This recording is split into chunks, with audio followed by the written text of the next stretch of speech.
And Google did something extraordinary. Please watch this video. It's the last video that I've got for you today. Nous nous sommes rencontrés en 76. En 40 ans de vie commune, nous avons vu notre pays changer, évoluer. Mais il y a un sujet sur lequel la France n'avance pas. C'est la reconnaissance de notre couple, de son histoire et de notre amour. Maintenant, nous n'avons plus 20 ans, hein, et nous n'avons pas 20 ans devant nous. Le mariage de personnes du même sexe est encore au stade de projet de loi. Nous voulons priver personne de ses droits. Nous voulons juste avoir les mêmes droits que les autres. L'État n'a pas à participer à la normalisation de l'homosexualité. C'est la porte ouverte à tout et à n'importe quoi, même avec des hommes et des animaux. Ces gens-là doivent être enfermés à perpétuité. L'agression d'un couple homosexuel samedi à Paris. Les enfants de France. Nous voulons nous marier. Mais voilà, c'est toujours pas possible. Et un beau jour, on nous appelle et on nous dit la chose suivante. Oui, il est possible de vous marier en France avec un maire belge, car là-bas c'est possible. Les gays français peuvent enfin s'unir. Sur Google+, c'est le réseau social qui concurrence Facebook en ce moment.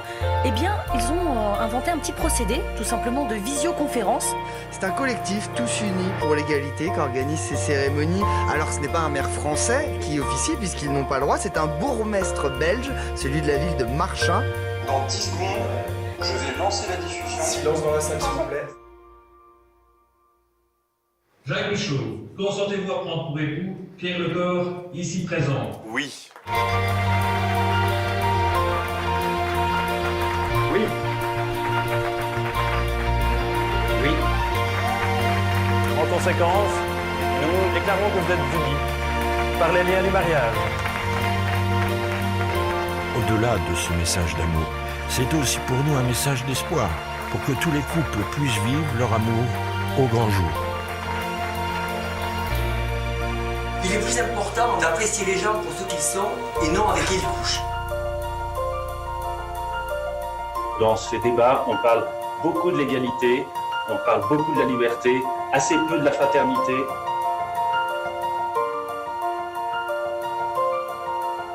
Le bonheur, quand on le partage, il s'accroît au lieu de se diminuer.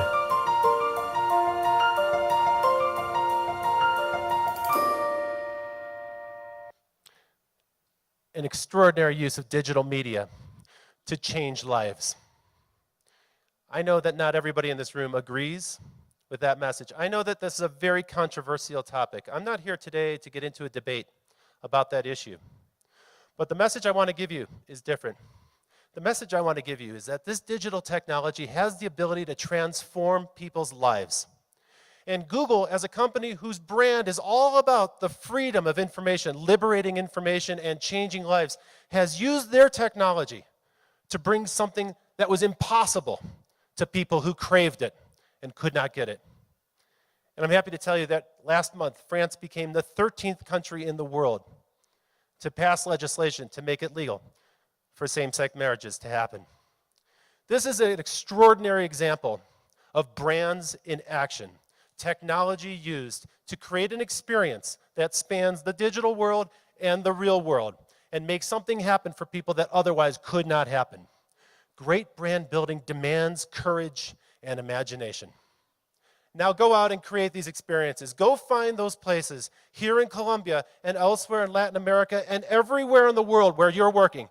Find the places where the real world touches the digital world. That's the opportunity to create a marketing experience that will transform people's lives. And remember that everything that can be vaporized will be vaporized. Thank you very, very much for your time and attention today. I appreciate it. Thank you.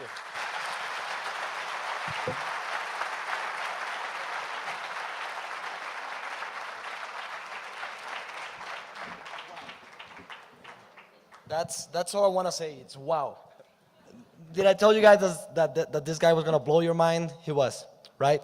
So, Robert, 3 things that pop up to my mind while you were doing this talk. Let me ask them to you. The 3 stages of information, the 3 states of information, you know, from solid to liquid to vapor. I loved it. I think it really explains how the whole thing, and the fact that the vapor makes up the cloud, that makes so much sense. It fits nicely. It fits nicely. There you go. I really want to wonder, I really want to know this. How can a company, you know, use this vision of the three states of information to be better? Right. Well, it's a great question, right? And perhaps that's the most important thing to remember from this talk. Every company exists in the real world. They have real people doing real things at real desks in real offices or real buildings, right? That's not going to go away overnight. The question the company needs to ask is, how can I use digital technology to turn some part of that into information? The other part of that is, every employee in the company has knowledge in their head. And that information is locked up in the heads of those employees.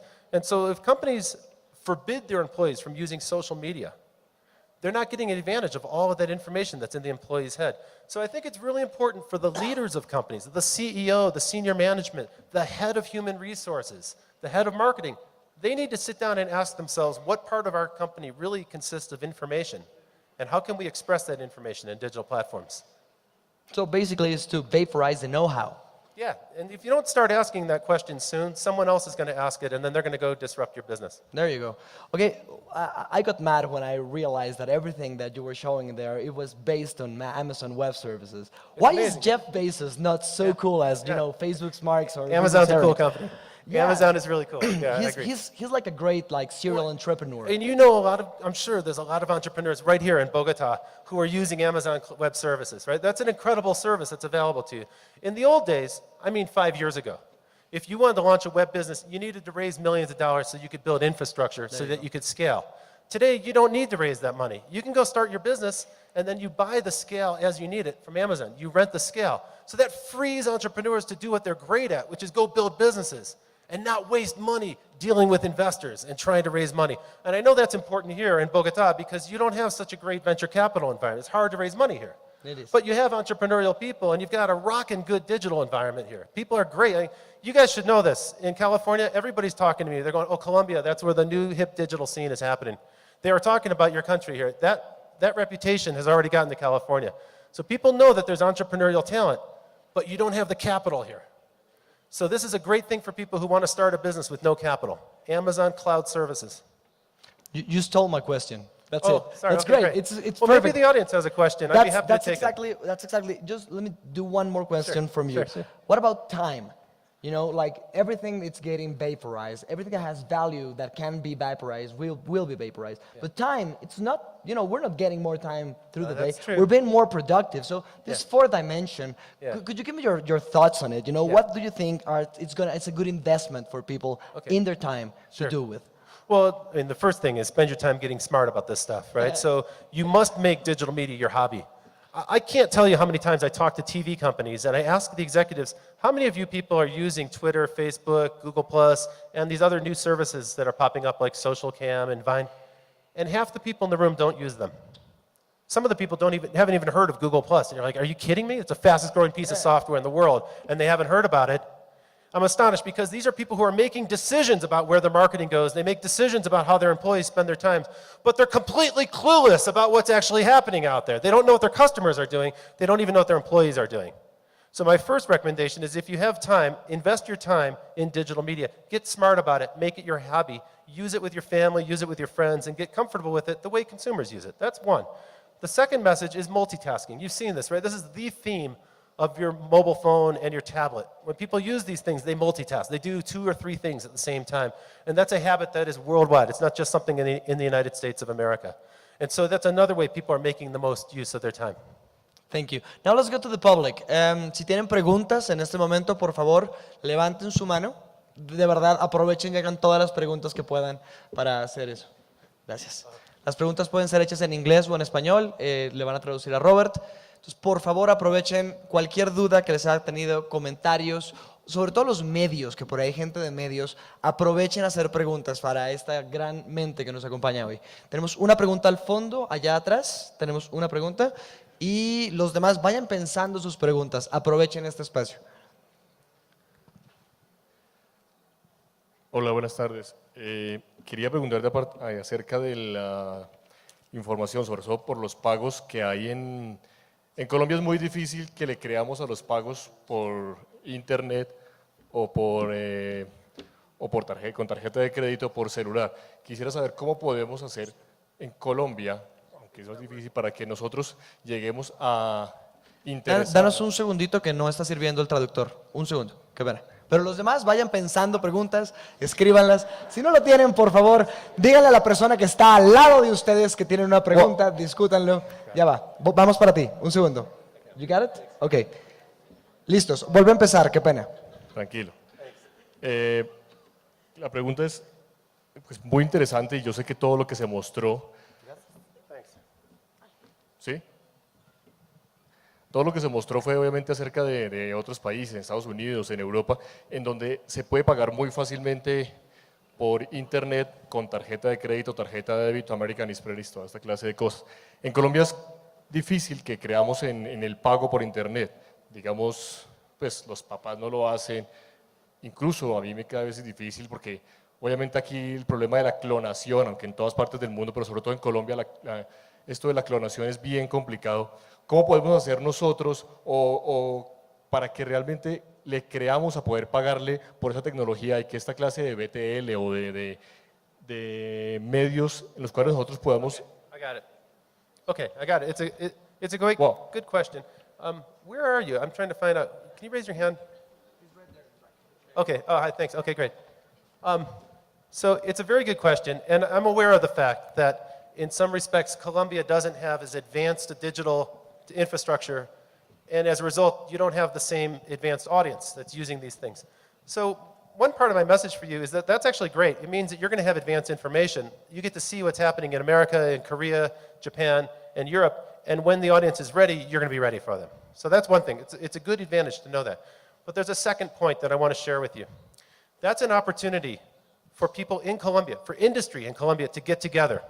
You see, you're not just competing here in Bogota or maybe inside of Colombia. You compete across all of Latin America. And the question is, which country is going to be the IT leader in Latin America? Is it going to be Argentina, Brazil? Is it going to be Colombia? Is it going to be Mexico? Which country is going to be number one? And so this is a mandate that you need to get from all of the companies involved, the banks, the credit card companies, the retailers. You need to get them together. And the companies here, the advertising agencies, the marketing agencies, you need to get the message out there that you're going to turn Colombia into a showcase for the best things you can do in Latin America, and that will make your digital business grow, that'll make your retail business grow, that'll help the marketing agencies. That's the future for Colombia, but you've got to make it happen. You need to build an industry-wide mandate where you turn Colombia into a showcase for the best practices for digital media.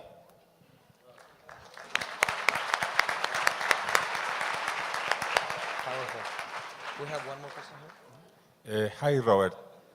Yo le quería preguntar cuál es la mejor manera para que una compañía tradicional que no está acostumbrada a utilizar los medios electrónicos, que no es social media, pueda montar a todos sus empleados en esta tecnología sin pensar que están haciendo el ridículo.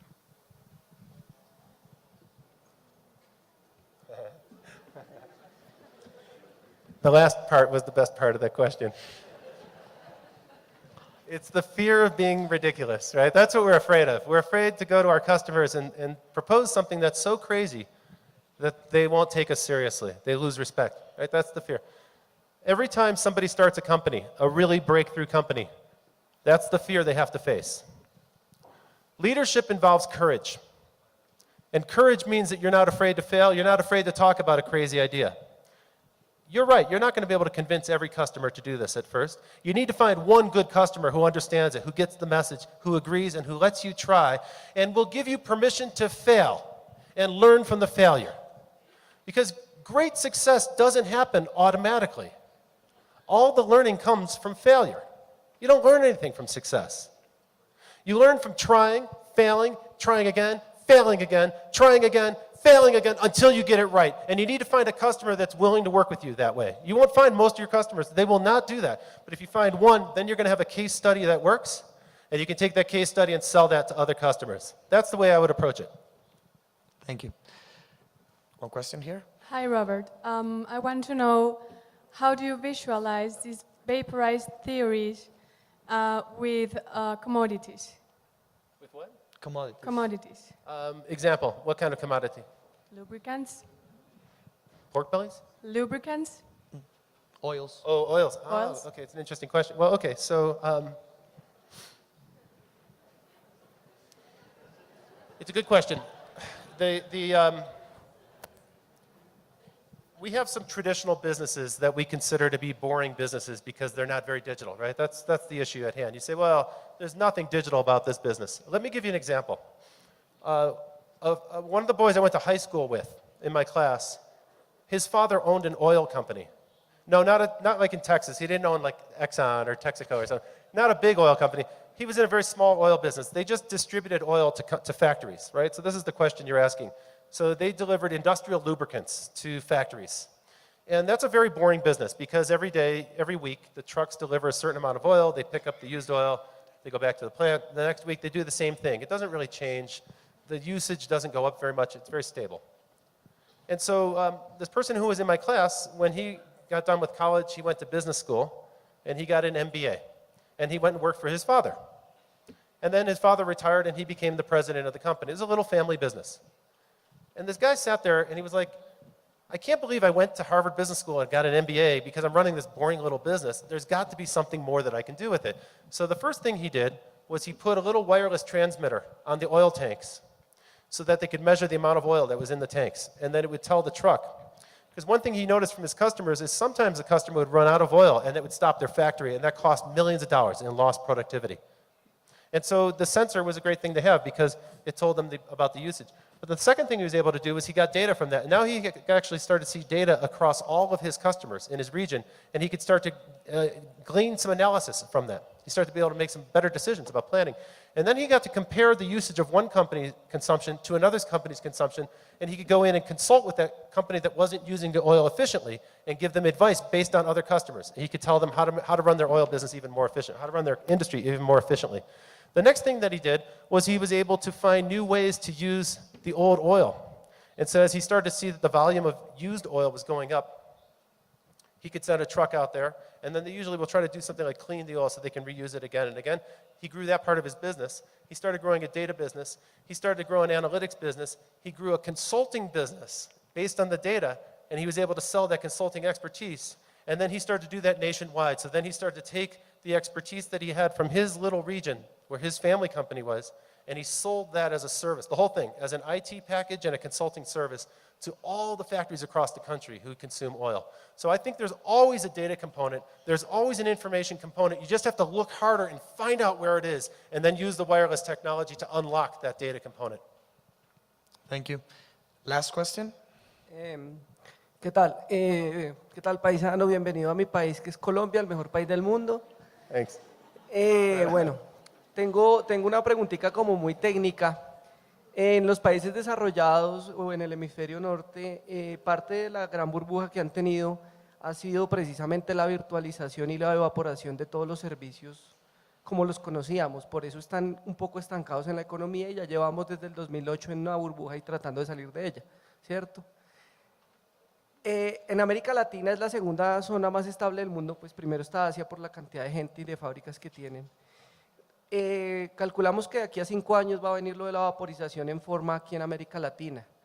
Vamos a entrar obviamente en una depresión y vamos a entrar en una recesión por todos los trabajos que se van a abandonar, y vos sabes que es muy complicado quitarle el chip a una persona de 50 años, decirle no haga lo que ha venido haciendo 30 años de su vida.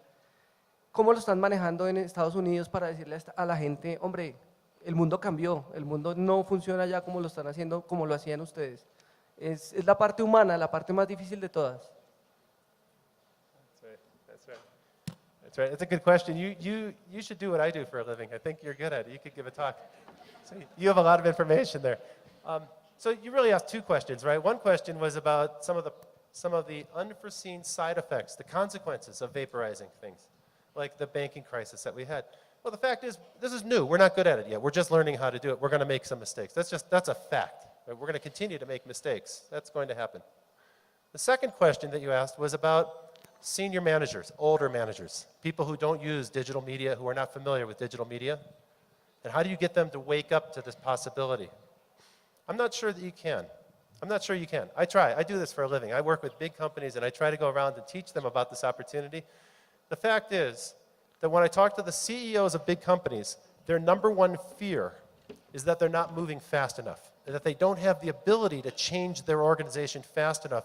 And what they're most afraid of is that there's somebody in their organization who's 30 years old, who knows all about the way their business works, But that 30-year-old has great ambition to do it differently. He wants to do it digitally. And the CEOs are afraid of their own staff. They're afraid that those people are going to leave the company and go create a disruptive business that upsets them. It's probably going to happen quite often. So that's the number one fear of the CEO. Now, if you happen to be selling digital services or digital technology to companies, it's really useful to know that information. It's really useful to go to a company and say, look, this is a risk for you. If you don't make this change, someone else is going to do it. And the person who's most likely to do it probably is working for you today.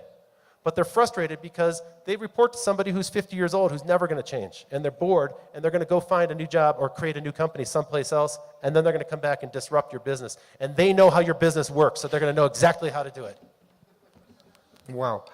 One last question, please. Sí, en responsabilidad social corporativa, concretamente en voluntariado digital, ¿cómo combatirías? No sé si está. Okay, just a second. Ajá. Can you translate it? Sure, no problem. She's talking about CRS, corporate social responsibility. Oh, yeah, great topic. Sí.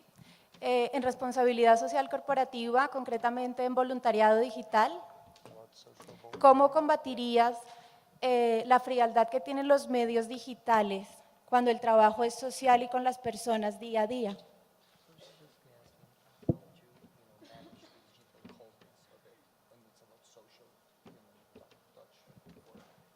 Oh, the coldness of the digital. Oh, okay. Thank you. That's a really good question. First of all, the corporate social responsibility, CSR, is an important theme. And you know, I was talking about brands in action. Nowadays, customers evaluate a company based not just on their words and their marketing campaigns, but also on their actions. And if the customer sees a difference between what the company says and what the company does, then they talk about that, and that happens in social media all the time. You see that happening constantly. You know, so for instance, an oil company that shows pictures of penguins on the ice or something beautiful in nature, well, in social media, people are showing real pictures of the oil company pouring oil and polluting the environment, and so the truth comes out. The truth of the actions will come out. The message there that's important is that every company needs to know that they cannot hide anymore. It's not just for companies, it's also for politicians and leaders and athletes and heroes of every sort. Anyone who's in the public view, your actions are being followed and they're being talked about, and your actions say more about you than your words. So you can say whatever you want, you can run whatever marketing campaign you want. If your actions are bad, people are going to know about it and they're going to talk about it. That's the first important message. The second part of your question is about the coldness of digital media. And this is true. Everywhere I go in the world, people say that to me. They say, well, you know, we're teaching people to be antisocial because they spend all their time in front of screens. They're interacting with people, but they're not interacting in real life. They're interacting in front of a computer screen or a phone. And they'll point to teenagers. You see teenagers out shopping or at a park. There may be 4 or 5 teenagers sitting next to each other, and they're all using their smartphones. They're not talking to each other. So people think that's a bad thing. I disagree. I think for the first time ever in history, we have the ability to connect with people on so many levels of interest that you never could find out about before. Let me give you an example. I bet you're connected to people on Facebook or LinkedIn that you work with who have hobbies and interests that you had no idea about.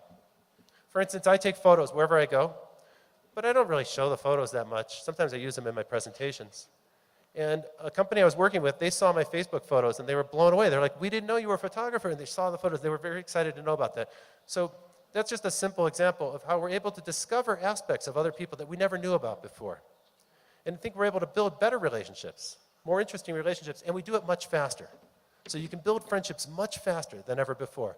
That said, it's not perfect. This is not a perfect substitute for a real world friend. Of course not. I'm not trying to suggest that.